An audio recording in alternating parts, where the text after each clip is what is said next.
Vielen, vielen Dank für eure Geduld. Guckt mal, die da hinten sitzen, bitte dreht doch mal die Uhr. Danke, Elmar. Super. Weil, wenn wir immer vom Essen sprechen, Hunger haben macht schlechte Laune, so bemühe ich mich, dass wir pünktlich fertig sind. Ich freue mich sehr, unser Symposium fachlich zu beginnen mit unserer Podiumsdiskussion zum Titel Das Herz als Sitz des Ojas, esoterische versus medizinische Perspektive. So I'm very happy to open the official part of the symposium now with our first podium discussion, which has the topic the heart as the seat of Ojas, and taking in this discussion the esoteric versus the medical perspectives. Und ich freue mich sehr, diesen Abend oder diese Stunde, diesen Auftakt des Symposiums zu gestalten mit 4 sehr, sehr erfahrenen Ayurveda-Ärzten und aus meiner Perspektive auch Ojas-Experten aus unterschiedlichen Perspektiven. Dr. Ashish Bhalla aus Österreich, vielen Dank, dass du gekommen bist. Sascha Kriese, auch Doktor kann man ja eigentlich sagen, sowas in der Art. Auch ein sehr erfahrener Ayurveda was bist du denn? Heilpraktiker. Also irgendwie sowas dazwischen, ja, aus England. Und wir haben den Europa sozusagen an den Seiten vertreten und aus Indien Dr. Manohar. Ich freue mich sehr, dass er wieder dabei ist. Und natürlich, wir haben ihn jetzt schon öfters heute auf der Bühne gesehen, Professor Dr. Abhimanyu. Kumar. Thank you for coming here and sharing this session. So I'm really happy to co-create this discussion with 4 experts in the field. There is on the outer side of the people sitting down, you see the European the group represented by Sascha Kriese on the right side and Dr. Ashish Bhalla. And then in the middle you see the Indian part composed of Professor Dr. Abhimanyu, Kumar and Dr. Manohar. Wenn wir über Ojas sprechen, ist das für uns ein Begriff, der gehört zu unserem Sprachgebrauch.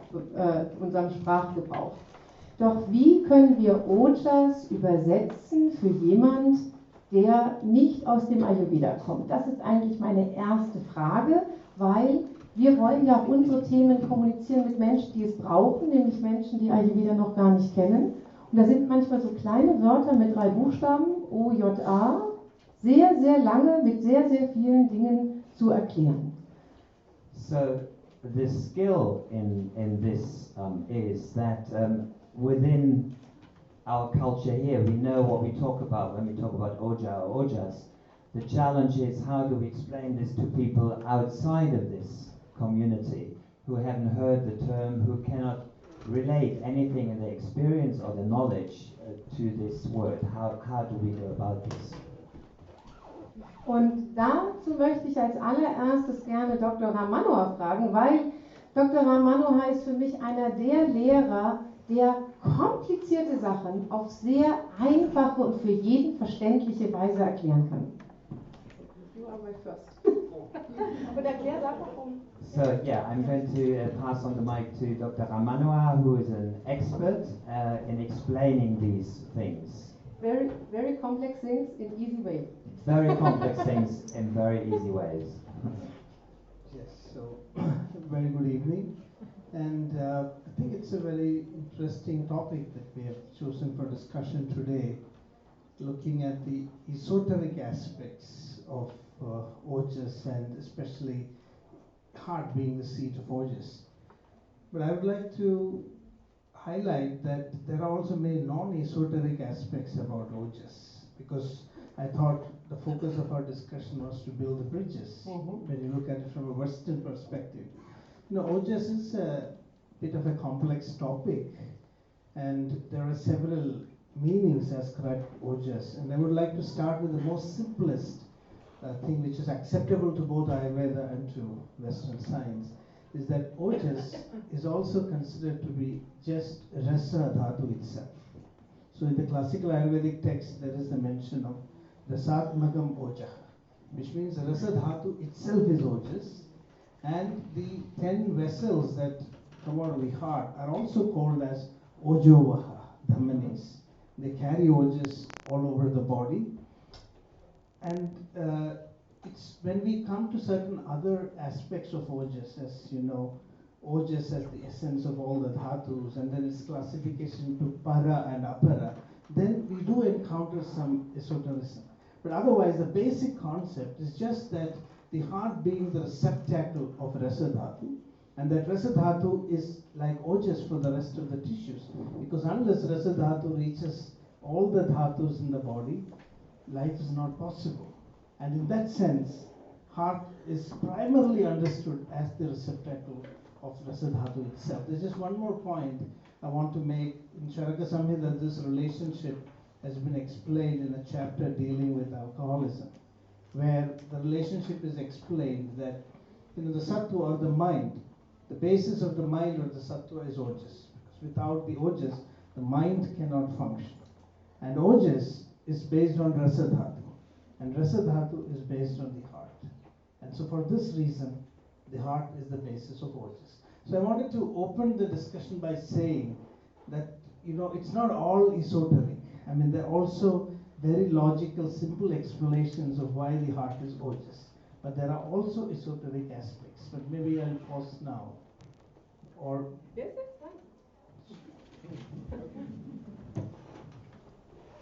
Ja, es ist ein sehr interessantes Thema hier bei dieser Podiumsdiskussion und ich möchte unterstreichen, ja, es gibt schon esoterische Aspekte, aber es gibt eben sehr, sehr viele logische wissenschaftliche Aspekte des Themas Ojas. Ojas ist ein sehr komplexes Thema. Der Begriff hat unterschiedliche Bedeutungen. Eine Bedeutung ist, Ojas wird mit Rasa Dhatu gleichgesetzt, das betont die Charaka Samhita. Eine weitere Aussage ist, dass die 10 großen vom Herzen abgehenden Gefäße als die Ojas transportierenden Gefäße oder Räume im ganzen Körper angesehen werden. Und dann wird natürlich gesagt, dass Ojas die Essenz aller Dhatus sei und dass Ojas in 2 Arten klassifiziert wird, Para und Apara Ojas. Diese 2 Aspekte kann man schon, so sagt Ram, etwas als esoterisch bezeichnen. Genauso, wenn man sich überlegt, dass wenn Rasa Ojas ist und Rasa für alle Gewebe wichtig, Ojas für alle Gewebe wichtig ist, dann wissen wir ja, dass Rasa Dhatu vom Herzen über das Herz im ganzen Körper verteilt wird. Insofern kann man das Herzen auch als Behälter oder als Ausgangsbehälter für Ojas bezeichnen. Die Charaka Samhita macht hier noch eine interessante Aussage im Kapitel über die Krankheit Alkoholismus, wo der Geist, Sattva oder die Wirkung von Alkohol auf den Geist beschrieben wird und Ojas eben auch als Grundlage für den Geist, Sattva, beschrieben wird. Dabei eben gleichzeitig muss man sich berücksichtigen, wenn Ojas die Grundlage für den Geist ist, Ojas basiert auf Rasa Dhatu oder ist dasselbe wie Rasa Dhatu. Und Rasa Dhatu wiederum basiert auf dem Herzen oder wird über das Herz im ganzen Körper verteilt. Und so schließt sich insofern der Kreis und wir sehen hier erstmal einführen, es gibt esoterische Aspekte, aber es gibt auch viel mehr logische und wissenschaftliche, medizinische Aspekte von Ojas. Wir sehen ein sehr komplexes Thema, wir können noch viel darüber diskutieren, aber ich möchte gerne erst einmal diesen Aspekt von Ojas ist ja auch die emotionale Intelligenz aufgreifen und das ist das Thema von Dr. Abhimanyu Kumar, worüber er auch am Sonntag einen Vortrag hält. Und auch das ist ja so ein bisschen medizinisch und so ein bisschen psychologisch und so ein bisschen esoterisch. Und ich möchte Dr. Abhimanyu Kumar gerne fragen, was meint denn Ayurveda mit emotionaler Intelligenz? Und was meint Ayurveda damit, wenn es sagt, die sitzt durch und mit Ojas im Herzen? So this is a very complex topic we can have long discussions about. I'm particularly interested, and I would like to ask Professor Kumar this, that Ojas in the tradition has a connotation to the being the seat of emotional intelligence. So there's a psychological connotation here. And what is your take on this? Can you explain a little bit about from that Ojas being the seat of emotional intelligence and expression of that?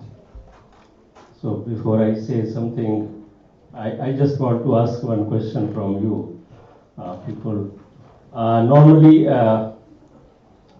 it is asked to all of us, it may be your childhood period or even right now, learn by heart. Nobody has questioned, learn by heart. Whether learning is a function of heart? I have to translate that. So, also es gibt im Englischen eine Redewendung, damit möchte er starten mit einer Frage ans Publikum. Im Englischen gibt es diese Aussage, to learn by heart. Also etwas auswendig lernen oder verinnerlichen. Und das ist eine ganz interessante Redewendung jetzt in diesem Kontext. Now the second question, I will give the answer if you will not respond. The second, please. Learn by heart. The thing is that there are two things are coming together. The learning. Now the learning is not definitely the function of heart, but learn by heart, that means that wish to learn should come from the heart, but finally you have to learn from here. Like Okay. this has to be a command. Great. So without association of this, it is not going to work. So that is one problem is solved. Eine Antwort, die wir jetzt bekommen haben, ist, dass to learn by heart bedeuten kann, klar, das Lernen kommt nicht vom Herzen aus, aber der Wunsch, der Wille, die Hingabe zum Lernen, die kommt vom Herzen. Und wenn die nicht da ist, funktioniert das Lernen nicht. Und das wäre eine der Erklärungen für diese Redewendung. Yes. Now the second question. I think everybody love to talk about that, the heart. So sometimes it is broken, sometimes it is full of flowers, so many things. Sometimes first by arrow. Yes. So now this is the answer of the question which Kerstin raised. Heart, whether it is linked with the emotion or not. Yes, it is. Whether you can talk in terms of the modern physiological conditions.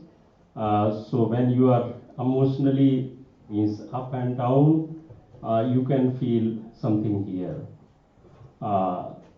When we talk about Ayurveda, definitely the heart is the seat of Ojas, and Ojas is co-located with Mana here. So when two people are living together, they used to influence very much to each other.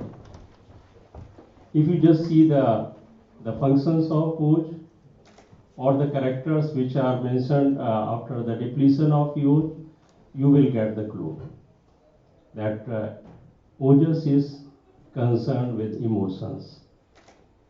Which emotions? The first is empathy. What is the difference between sympathy and empathy? I think sympathy is simply just to say with words, but empathy just to say with heart. So here you have to identify emotions of the other people and then work accordingly. So this is the first thing. Second is the motivation. What motivation comes, even to live. Sometimes some people say there is nothing in this world, better to go another world. So that is the extreme of depression. And again, here the Ojas comes into light to strengthen your emotions, to support your heart, to make you strong to live in this world. So that enthusiasm is there. The third thing is trustworthiness. Again, if you analyze the different aspects of Ojas, various descriptions available in Ayurvedic text, it gives a clue that Ojas makes you trustworthy, because it is the basic nature of Ojas to be trustworthy. Okay. So, also wir haben, wenn wir uns das Herz anschauen, haben wir ja eine direkte Verbindung zwischen den physiologischen Aktionen und Reaktionen und unseren Emotionen. Das kennen wir alle. Unsere Emotionen führen dazu, dass das Herz zum Beispiel schneller schlägt oder dass wir das einfach spüren. Und wir kennen alle dieses Bild vom gebrochenen Herzen oder so Schmetterlinge im Bauch, dieses Gefühl. So, und das Herz ist sowohl der Sitz von Ojas als auch der Sitz von Mana. Und wenn wir zwei Dinge haben, die zusammen an einem Ort wohnen, dann gibt es da natürlich auch eine enge Interaktion und Verbindung. Und Ojas ist auch der Beginn von Empathie sozusagen. Und er erklärt den Unterschied zwischen Empathie und Sympathie. Sympathie ist, wenn man quasi nur mit Worten irgendwie freundlich und nett ist, und empathisch sein heißt einfach wirklich das Herz des anderen erkennen, berühren und dann entsprechend darauf zu reagieren. Und das ist eine Fähigkeit, die wir durch Ojas haben. Die zweite Sache ist, dass wir durch Ojas Motivation bekommen, die Motivation zu leben, dass es uns einfach hilft. Und das Gegenstück, wenn das fehlt, ist, dass Menschen keine Lust mehr haben zu leben. Das wäre dann die schlimmste Form, wenn es in die Depression geht. Also Ojas stärkt uns und gibt uns Enthusiasmus und Lebenswillen. Und das dritte ist Vertrauenswürdigkeit. Also Ojas sorgt dafür, dass ich eine vertrauenswürdige Person bin. Und je mehr Ojas da ist, desto mehr bin ich in dieser Vertrauenswürdigkeit. So I will give you an example of this trustworthiness of Ojas itself. Means, as you know that Ojas is the essence of all the dhatus, then again it becomes the part of dhatus. So means the substance or the part which is supporting for its existence, again it is giving support to all the dhatus. Then what happens means at the time of conception, the Sukh and Shodit, they are there. And these two are, again, there is a presence of Ojas. So Ojas is not simply circulating or it is presenting in dhatus. When we talk presence in dhatus, that means we are accepting that it is present in every cell. So means the presence of Ojas in cell used to affect in a big way. As we know that according to Ayurveda concepts, every living creature must have four components: the physical body, senses, mind and soul, the conscious factor. So again mind. So that means every cell is having the mind, and mind is the seat of Ojas. So that means everywhere. And that is the reason it builds the Prakriti, formation of Prakriti. Again, the Ojas play a very important role at physical as well as emotional level. So you can see the reflection of various emotions in Prakriti. It may be the Saririk, the physical, or it may be the Manasik or the mental constitution. So, also wie gesagt, das ist ein Beispiel jetzt für diese Dinge, die wir eben gehört haben. Wenn Ojas die Essenz aller Dhatus ist, dann ist es also auch ein Teil aller Dhatus. Und im Grunde gibt es den anderen Dhatus einfach ihre Existenz. Und wir sehen das schon bei der Empfängnis, wenn das Spermium und die Eizelle zusammenkommen. Wir haben in jeder Zelle Ojas. Und das Leben aus ayurvedischer Sicht besteht aus 4 Teilen: dem physischen, den Sinnesorganen, dem Geist und der Seele. Und der Geist ist wiederum Sitz von Ojas. Wir haben also in jeder Zelle Ojas. Und von daher ist es auch von entscheidender Bedeutung für die Entstehung der Prakriti, sowohl auf der physischen Ebene als auch auf der emotionalen Ebene. Wir sehen also, es ist ein wirklich komplexes Thema, und da möchte ich gerne nochmal zu Ram Manohar zurück, weil auch Ram Manohar beschäftigt sich ja sehr intensiv mit dem Thema Ojas in Verbindung zur Psyche und zur Wissenschaft. Und da würde ich gerne nochmal nachfragen, ob er dem, was Professor Abhimanyu Kumar sagt, noch was hinzufügen möchte. You will just comment what Abhimanyu say, because you are an expert also for Ojas and mind. Yes, I mean, when it comes to like, relationship between Ojas and the mind, I mean, this is very explicitly mentioned, because the function of the food, Sattvam Urjayati, I mean, it is to empower the mind. So all the mental functions are happening because of the energy that comes to it through, the transformation of food, which the end point is Ojas. And it's also mentioned that emotions have a profound effect on ojas and vice versa. Because if you have anger, it's a very easy way to burn out all the ojas that you have accumulated with so much of effort. It just takes one moment of anger to destroy it. So if you have depression, then your ojas will be lost. So emotions also have an impact on ojas. And similarly, if you have an abundance of ojas, then you have all the positive emotions. If you look at the concept of ojas, like rasatmagam oja means that rasadhatu is kind of a medium to ensure that ojas reaches every nook and corner of the body. Ojas is not one substance, because beautifully it has been explained in our text, just like the honeybee collects honey from different flowers, in a similar way, the ojas is compiled or from all the dhatus. So it's a complex system of molecules. If you look, because our focus is also on correlation with modern science, now there are today called the neurochemicals of happiness, endorphin, GABA, and then serotonin, oxytocin. If you look at these complex molecules, it's well understood now that you have to produce these molecules in order to have a happy state of mind. And if you really look at it very closely, like if you meditate, then GABA increases and you feel, happy and peaceful. 95% of the serotonin in your body is produced by the gut. And otherwise it's called as the happiness hormone. And one of the hormones that very closely related to the heart is oxytocin. Oxytocin has a very profound effect. It's called the love hormone. And so it lends a lot of support to, correlating heart with the emotion of love. If you just hug each other, there's a production of oxytocin in your system. And that creates bonding. But there's one point, I'm just putting it up for discussion. I think it's fundamentally wrong to correlate emotions with the heart. We were just discussing that also. Because classically, the heart is said to be the seat of the self, not the mind. This is a fundamental error that is repeatedly made, because in the Indian tradition, there's a clear distinction between self and the mind. And the word Chetana, which is mentioned, means consciousness.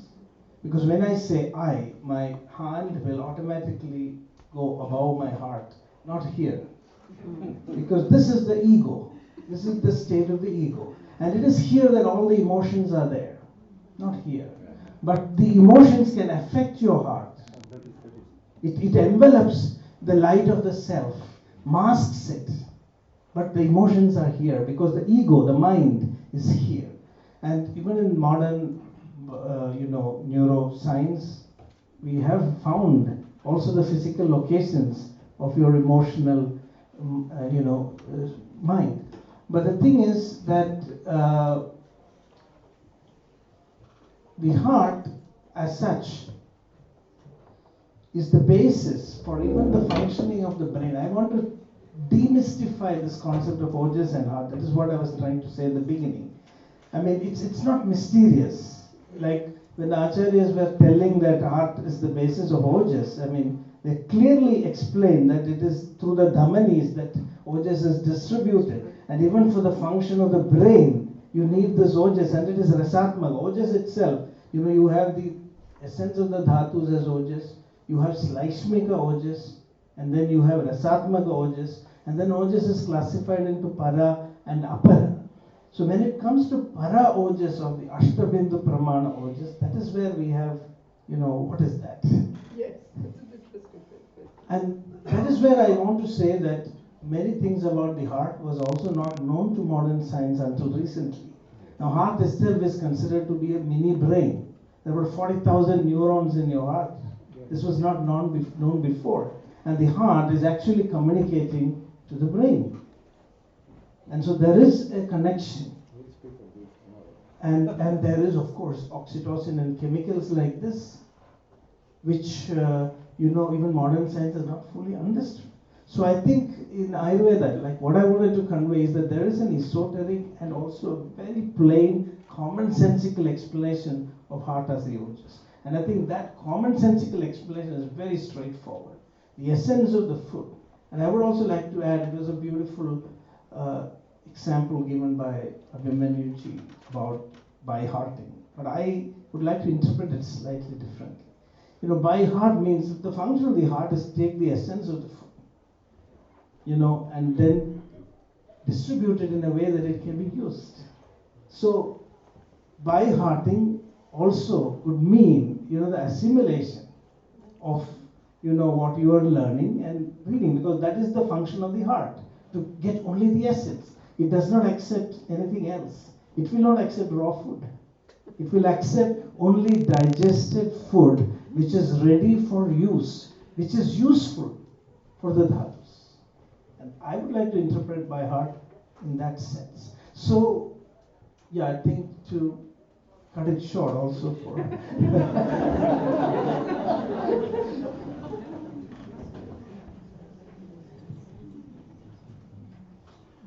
Ja, Rahmen hat natürlich jetzt sehr viel. Ich versuche das zusammenzufassen. Also der Zusammenhang von Ojas und Geist, und es ging ja auch darum, einen Kommentar zu geben zu dem, was Professor Abhimanyu Kumar gesagt hat. Also die Klassiker erwähnen ja ganz klar, zum Beispiel, dass Nahrung, umgewandelte Nahrung letztendlich zu Geist wird oder auch den Geist nährt.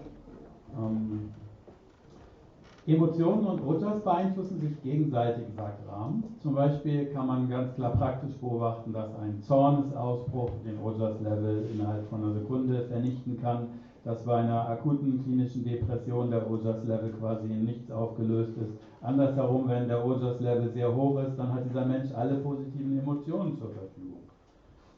Die Klassiker erwähnen das Rasa, das Medium ist, um Ojas im ganzen Körper zu verteilen. Dabei ist es wichtig zu verstehen, dass es sich bei Ojas nicht um eine mysteriöse Substanz handelt, sondern um ganz unterschiedliche Substanzen, die unterschiedliche, aber sehr essentielle Rollen spielen können. Das kann man nämlich ableiten aus dem Zitat eines Kommentators der Chakra-Samhita, wo gesagt wird, also wie die Honigbienen aus unterschiedlichen Blumen quasi den Nektar sammeln, daraus Honig herstellen, genauso kann man jetzt übertragen, ist Ojas eine Kombi aus unterschiedlichen Substanzen, aus allen Zellen, aus allen Dhatus. Auch in der modernen Wissenschaft finden wir hier interessante Hinweise, wenn wir nochmal auf den emotionalen Aspekt zu sprechen kommen. Die moderne Wissenschaft versucht alles in Form von Chemikalien, Molekülen zu erklären und beschreibt ja auch unterschiedliche Hormone oder Neurotransmitter, die geistige Zustände, positive geistige Zustände erzeugen können. Zum Beispiel Endorphine, GABA, Serotonin, Oxytocin hat zum Beispiel einen sehr engen Bezug zum Herzen. Serotonin 99% entsteht im Darm. Also all diese, auch die moderne Wissenschaft hat jetzt viel neue Erkenntnisse, wie der Geist von Seiten des Körpers jetzt, oh, das ist ja auch was Körperliches, durch unterschiedliche Aspekte genährt wird. GABA zum Beispiel der Neurotransmitter steigt an bei der Meditation. Hier sehen wir wieder einen Zusammenhang auch von diesen modernen Erkenntnissen und yogischen oder ayurvedischen Erkenntnissen. Oxytocin, auch Kuschelhormon genannt, wird gebildet, wenn die Mutter ihr Kind umarmt oder wenn wir jemanden umarmen, den wir sehr lieben. Einen Punkt möchte ich hier noch machen. Ich denke, Emotionen und Herz zu verknüpfen im Ayurveda ist tatsächlich falsch, das sagt Ram. Die Klassiker sagen tatsächlich nicht, dass das Herz der Sitz des Geistes ist, sondern das Sitz des Selbst, nämlich von Cetana, des Bewusstseins, also quasi der Seele. Wenn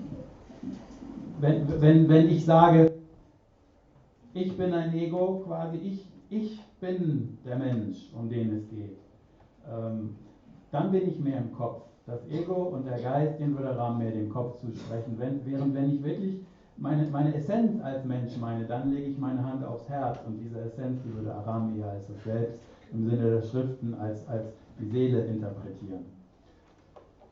Ja, insofern nutzt Ram auch dieses Podium hier, um Herz und Geist, diese Verknüpfung mal zu demystifizieren.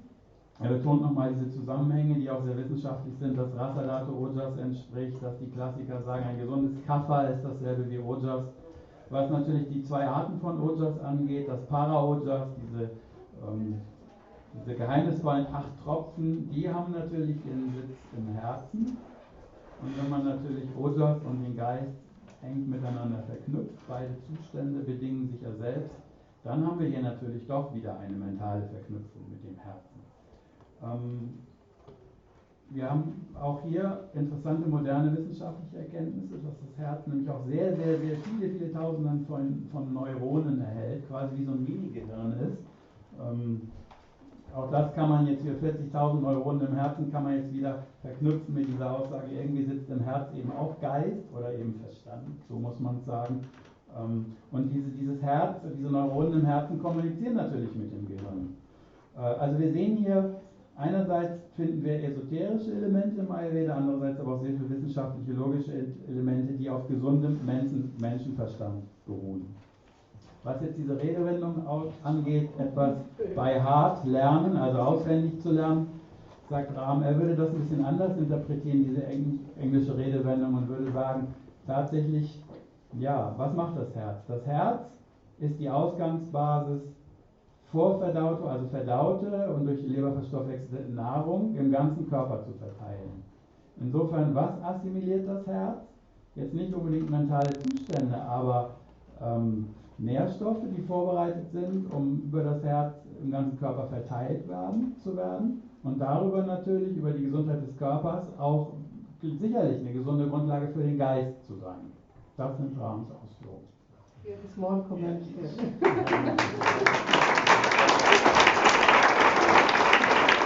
The first comment is that I was just wondering whether I said so many things. Or maybe you added some more.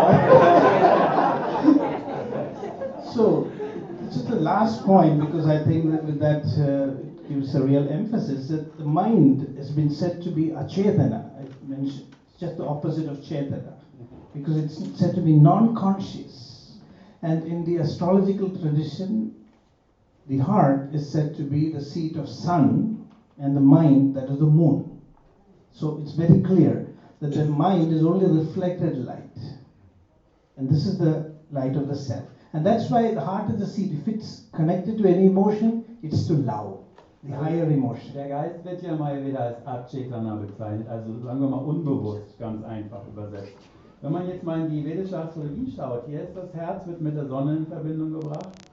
Die Sonne wiederum ist nicht mit dem Geist in Verbindung, sondern Geist und Mond bedingen sich. Der Geist reflektiert quasi das Chetana des Selbst, so wie der Mond das Licht der Sonne reflektiert, ja, aber nicht sein eigenes Licht hat, obwohl es Mondlicht genannt wird. Also wir sehen hier, es gibt hier sehr viele Spielereien, wo man eigentlich wiederum daran erkennen kann, dass die höhere Essenz, also Seele, mehr dem Herz zuzuordnen ist, nicht Geist.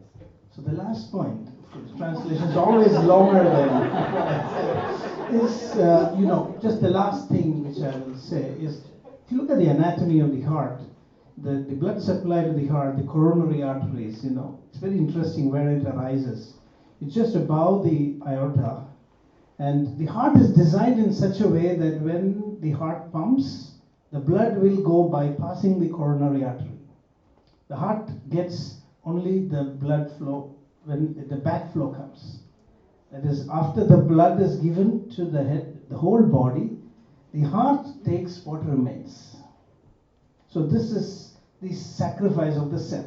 The whole creation is a sacrifice of the self for the totality. And so heart is only organ. The brain, on the other hand, is very demanding. I mean, the glucose demand is highest in the brain, whereas the heart, so the heart attack is a paradox, because heart holds all the ojas in itself, but is dying without getting a single drop. So that is selflessness at its ultimate, and that's the message of heart itself as an organ. Thank you. Interessant ist ja, dass das Herz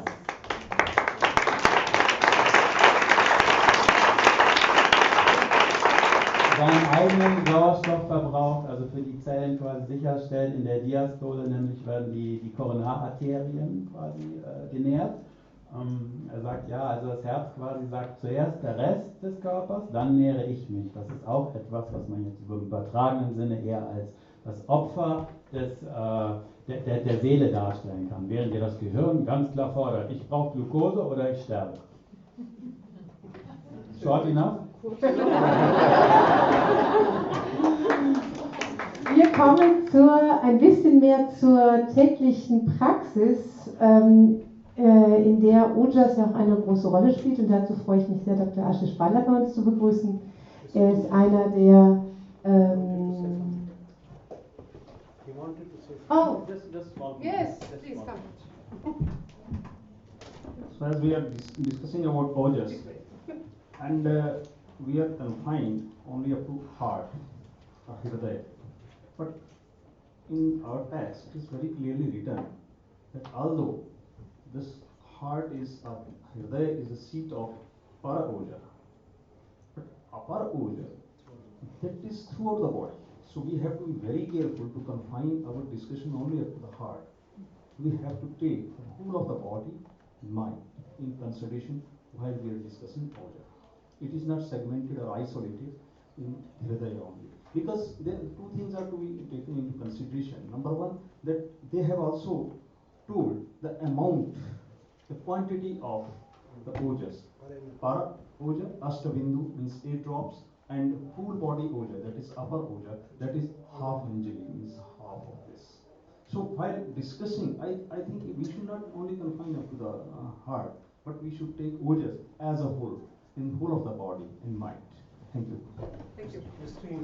Also der Gedanke ist jetzt hier, dass wir unterscheiden sollten an dem Punkt, wenn wir von Ojas und vom Herzen sprechen, zwischen Para-Ojas und Apara-Ojas, den 8 Tropfen, die im Herzen sich befinden, und dem Ojas, das sich im Körper befindet und dort überall ist. Und dass wir hier in der Diskussion einfach ein bisschen klarer sein sollten, was ist jetzt Herz und das Ojas, was das Herz betrifft, und das Ojas, was den Körper betrifft.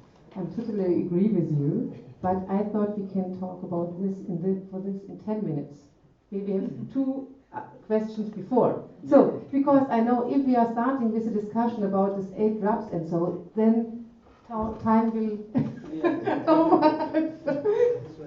Yes. So we will get your point at last. Is it okay? Okay. For you too, or you will get this one next? I'm not going for this sparring approach. Good. Thanks to. I have only one important aspect, as Manohar said. Rasatmakam Oja. What it signifies? Means the word Atma means Atma Yoni. Yoni Utpatti Karanam. Means Ras is the main to form the Os. This is Ojo Rasatmakam. Atma Yoni Utpatti Karanam. Without Ras, Oj cannot be formed. This is very important. Number one. Then, what is Os and Ojas? To me, these 2 words are entirely separate. Os is as defined in Charak and Susut. Ojo Somatmakam Sitam, the 10 gunas of that is defined. And Ojas is the expression of Oj. They are 2 different words. Os is which is formed from the Ras, and Ojas is the expression of Oj, that is Ojohi Balam, which is the strength, and that Bal is of mental as well as the physical. You cannot isolate that Ojas into 2 different, and that is very important. Rest I will present tomorrow. Thank you. Noch eine kurze Anmerkung, dass aus den klassischen Schriften, dass wir sagen können, das Rasa, das Ojas entsteht aus dem Rasa. Und wenn wir das jetzt mal auseinandernehmen, dann ist Ojas quasi der Ausdruck einer Energie, also von Os und dann Ojas. Und das, was dann die Widerstandskraft ausmacht, da müssen wir immer auch berücksichtigen, dass es sowohl die physische, also körperliche Komponente hat, als auch die mentale Komponente. Also hier nochmal eine Differenzierung. Und das Ojas der Ausdruck einer Energie ist, die aus dem Wasser entsteht. So, wir wollen die Theorie in die Praxis bringen. So we want to take the theory into practice now. Viele unserer Patienten, die zu uns kommen, sind erschöpft, leiden unter Immunschwäche, unter Burnout, Schlaflosigkeit, haben viele Symptome, die von Ojas-Mangel sprechen. A lot a lot of our patients come to us completely exhausted, suffering from insomnia, burnout, which to us is a sign of a depletion of Ojas. Ich glaube, mit Dr.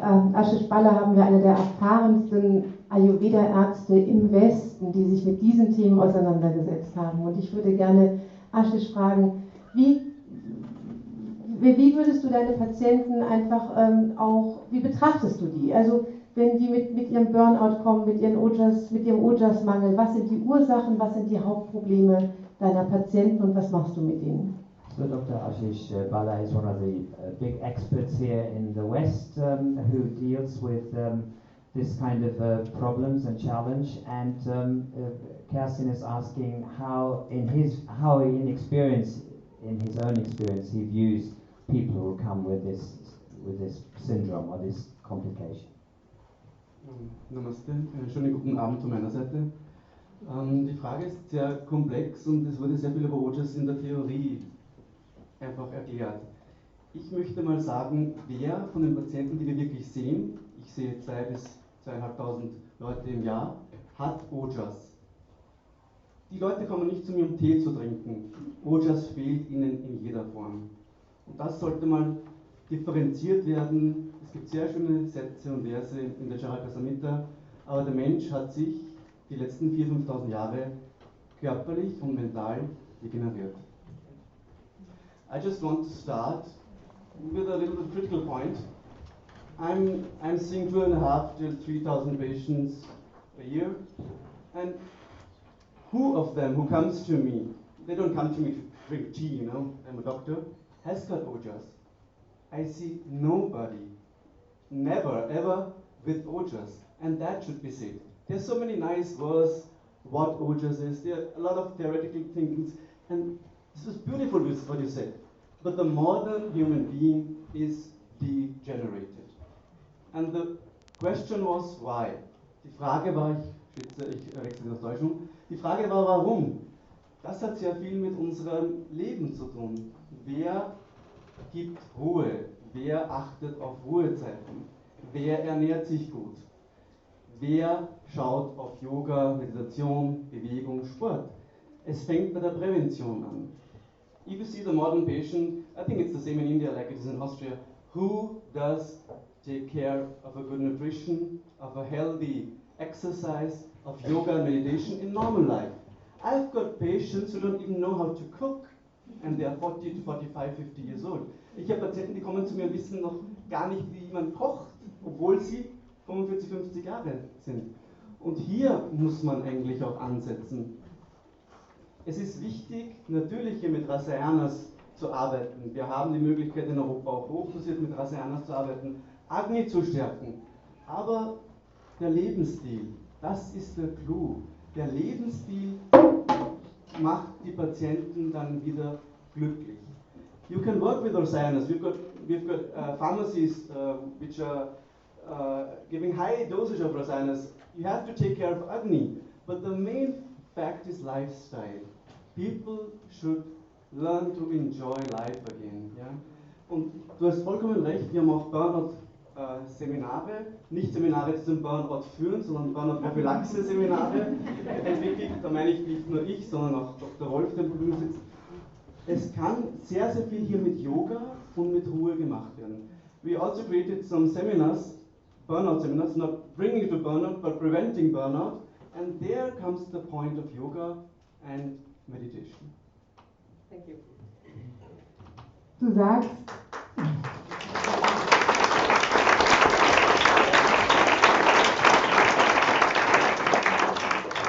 der moderne Patient hat keinen Ojas oder zu wenig Ojas.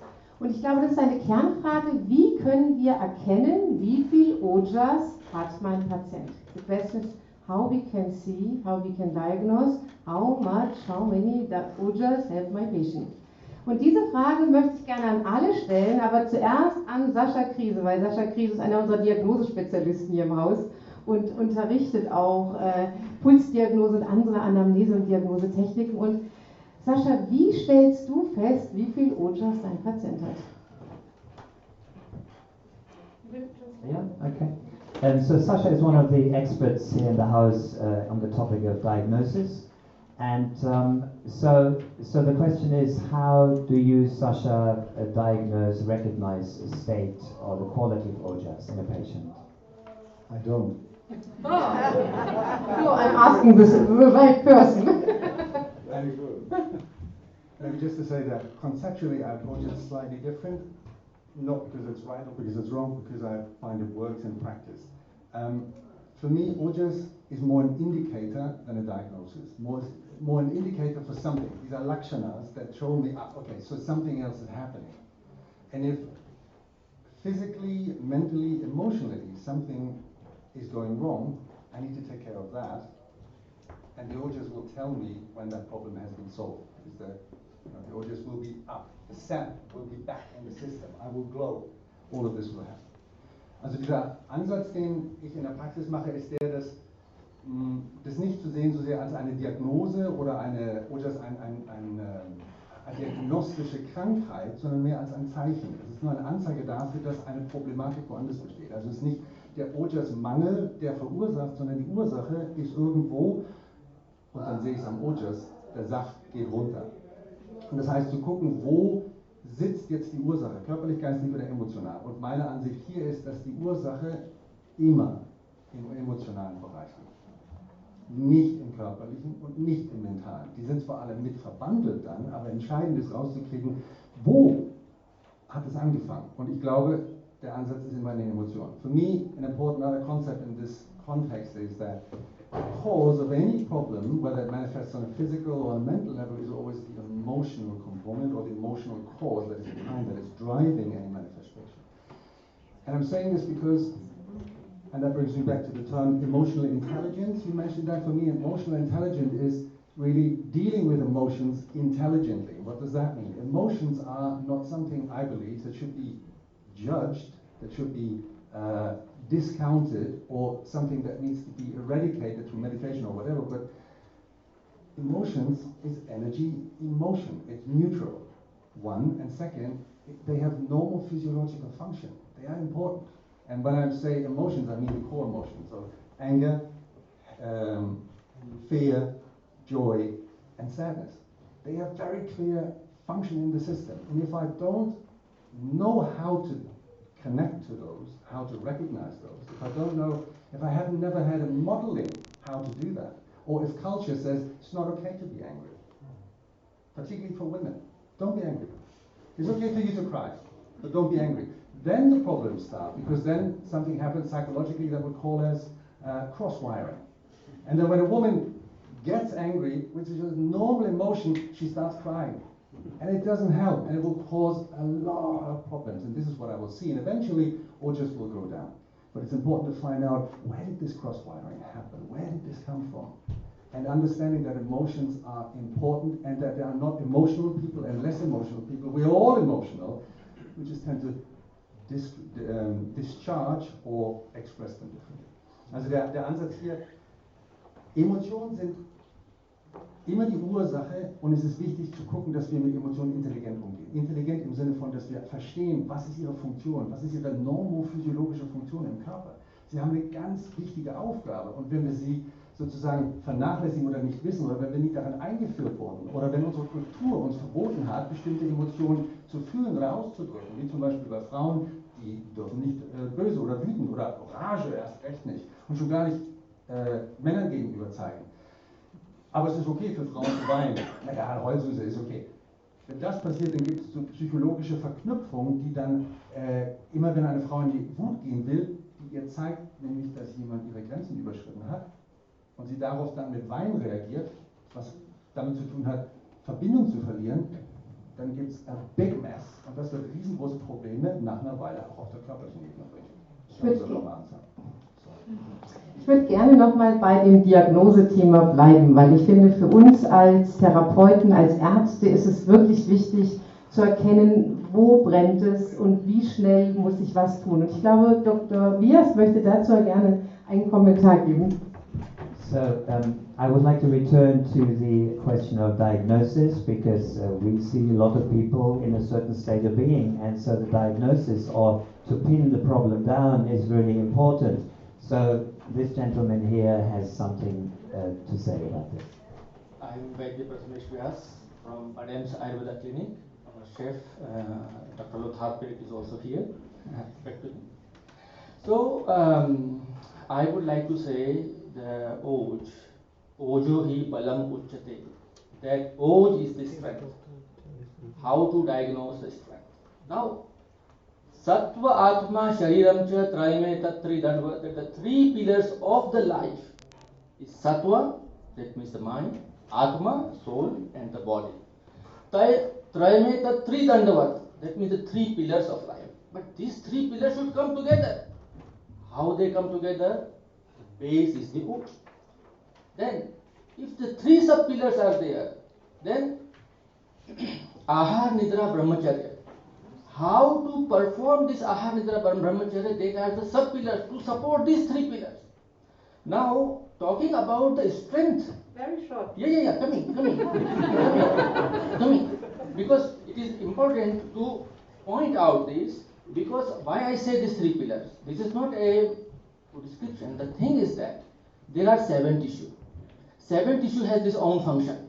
Rasa has a Prinan, Rakta has a Jivan, Mansa has a Uplepan. Mind has its own function, soul has its own function. All the three, body, mind and soul, when they show the strength, then it is a real Ojas, because Ojas is a concept of total altogether. If somebody is weak by the body but strong by the mind, and the willpower is, that is also is a great Ojas. You don't look at only the rasa and the body, but when we want to calculate the Ojas, then we have to look at the rasa strength, rakta strength, the strength of appetite, the sleep. Sleep is also a strength. Without the Ojas you cannot sleep, and then if you don't sleep, then you have to minus the Ojas. So all these you have to make plus and minus, coming all together. That will be the proportion of the Ojas in the body. Thank you.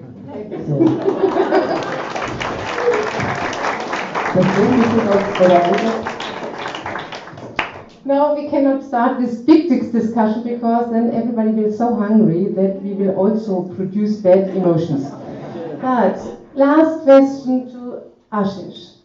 If a patient comes in your door, wenn ein Patient zu dir die Tür reinkommt, woran siehst du, ob Ojas, wie viel Ojas hat, ob welches hat, ob keines hat? How you can see? She have Ojas or not? How much? You can see it? And the question is very good, because you don't need any pulse diagnosis or tongue diagnosis or anything to see if somebody's got Ojas or not, because you just have to look in the eyes. You know, there's this old saying, Krishna came to earth and he grew and the whole world grew. So, that's what I meant. Just see in the eyes of the normal human beings, and you'll recognize, is there any Oja or is there less Oja? Of course there's Oja, elsewise he will come with the ambulance. But there is less Oja. Also es ist eine sehr interessante Frage, ich werde mich ein bisschen kurz halten, wir sind glaube ich alle sehr, sehr hungrig.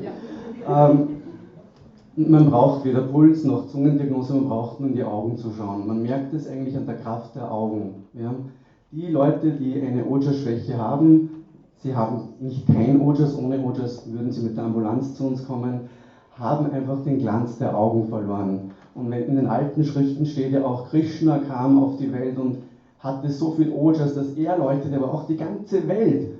Und sowas sehe ich halt selten in meiner Praxis, dass Krishna zu mir reinkommt.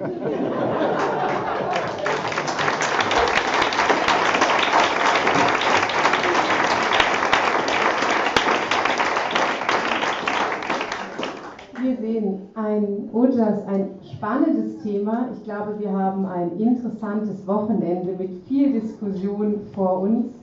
Ich möchte mich bei allen Zuhörern, bei allen Teilnehmern aus dem Auditorium, bei allen, die gerne mitreden würden und es nicht getan haben, bedanken, bei allen auch hier auf dem Stage. Wir haben viel über Ernährung gesprochen, wie wichtig gute Nahrung ist für Ojas. Endlich gibt es etwas zu essen. Und Marc hat schon gesagt, wir haben zum Thema Ojas spezielles Ojas Superfood haben wir kreiert. Und es gibt ergänzend zu unserem sowieso gesunden, sattwischen Dinner, gibt es 3 Specials und die gibt es draußen im Hof. Und zwar haben wir zum einen etwas Salziges kreiert und zwar spezielle. Yeah, okay. So, thank you very much for being such active, passionate participants in this discussion. And we have a hot topic here that surely this weekend will open up to a lot of conversation and sharing and exchange of expertise. Now, as we all grow hungry, we are opening the stage for sharing some Ojas superfood. And we have down in the courtyard 3 different themes of food. So you will find a very sattvic dinner, just balanced, but three special recipes, and we created for our home here for ourselves. So at first we create some special cakes. No, salty cakes, so pancakes from white cord and sweet potato for anti-burnout. So all the spices, all the herbs who are good for a strong mind are inside. Please enjoy. With nice fresh mango chutney and Granatapfel, pomegranate. Also als erstes gibt es als Superfood zum Probieren, und die Superfoods sind alle draußen im Hof und wir erzählen dazu noch ein bisschen, spezielle Anti-Burnout-Puffer aus weißen Zucchini, Süßkartoffeln und allen Gewürzen und Kräutern, die gut sind, um den Geist zu stärken. And then if you speak about Krishna, denn wenn wir über Krishna sprechen, Krishna war der Gott für Süßigkeiten, es gibt 2 verschiedene Süßigkeiten. So Krishna really was the god for sweets, right? So we prepared two special sweets. At first haben wir schöne so gefüllte Datteln mit einer speziellen Mandelfüllung mit Safran, Rosenblüten und Ashwagandha. That sounds very tasty. First we have filled dates with different herbs like ashwagandha, saffron, and special almond cream. Almond cream. Yes. And then a very nice cake with walnut, amla and shatavari. And chocolate. It's also good. Western al-Rasayana. So, you know all, in Ayurveda we should start with sweet. So, I will just invite you for Ojas superfood in sweets, and after this you can enjoy your normal sattvic dinner. Thank you so much.